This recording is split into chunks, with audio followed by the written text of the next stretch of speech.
Well, thank you for doing this. This is fantastic. We're really excited. This is the first time I've been nervous in front of a camera in a long time.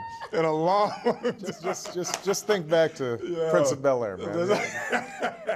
So the first thing really struck me in your speech. There was a line, and in my old school hip-hop days, I would have been biting your lyrics on this one. But you talked about expanding our moral imagination. Right. Yeah. And that just really struck me. Would you elaborate on that idea? Well, you know, when you think about what's happening in the world, on the one hand, it's shrinking. You know, we see the internet and live feeds and YouTube, and that means that nobody around the world should be a stranger. And that should be bringing us closer together, because it should remind us that we're all fundamentally the same in terms of our aspirations, our hopes, our love for our children. But it's disorienting. And so a lot of people pull back into their own specific identities as their race, their tribe, their religion. And that's a dangerous thing, because it can splinter people and cause conflict. And people can decide that because this person doesn't worship the same God or doesn't look like me, then I don't have to have the same consideration for them.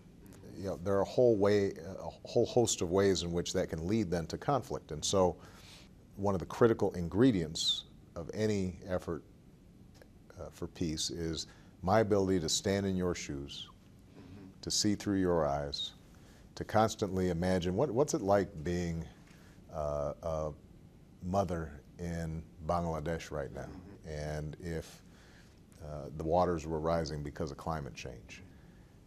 That kind of ability to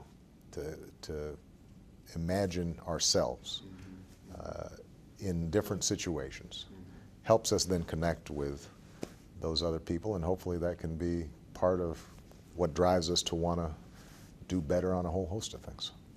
What that ultimately does, though, in the situation that you're in, is it's always going to slam you into a dilemma. Because once you get to that point and you comprehend what the other person's saying, and they comprehend what you're saying, and that is still only enough water for one of y'all. Well, but hopefully what then starts happening is that you start figuring out, are there ways that we can work together to build a new well, as opposed to fight over the well we've got. Absolutely. And look, I don't want to simplify it. None of this is easy. Right. But what it does mean is, for example, when wealthy countries think about foreign aid, thinking about it as an investment. This is a way so that we don't have to send soldiers on a peacekeeping mission because peace is already there. This is a way to make sure that we've got new markets, because now that these folks bought a bicycle, maybe they'll be interested in buying a car. Now that they've got a stove, maybe they're interested in buying a refrigerator. Maybe they can start trading with us.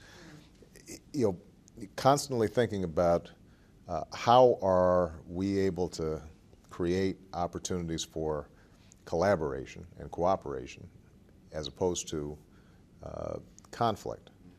You know, when you think about Europe, after World War II, we could have just said, you know, we sent a whole bunch of troops there, we defeated Hitler, now we're broke, we need to go home and take care of our business. Instead, what we did was organize the Marshall Plan, which rebuilt not just those countries that had been our allies, but helped to rebuild Germany, which had been our enemy. Absolutely.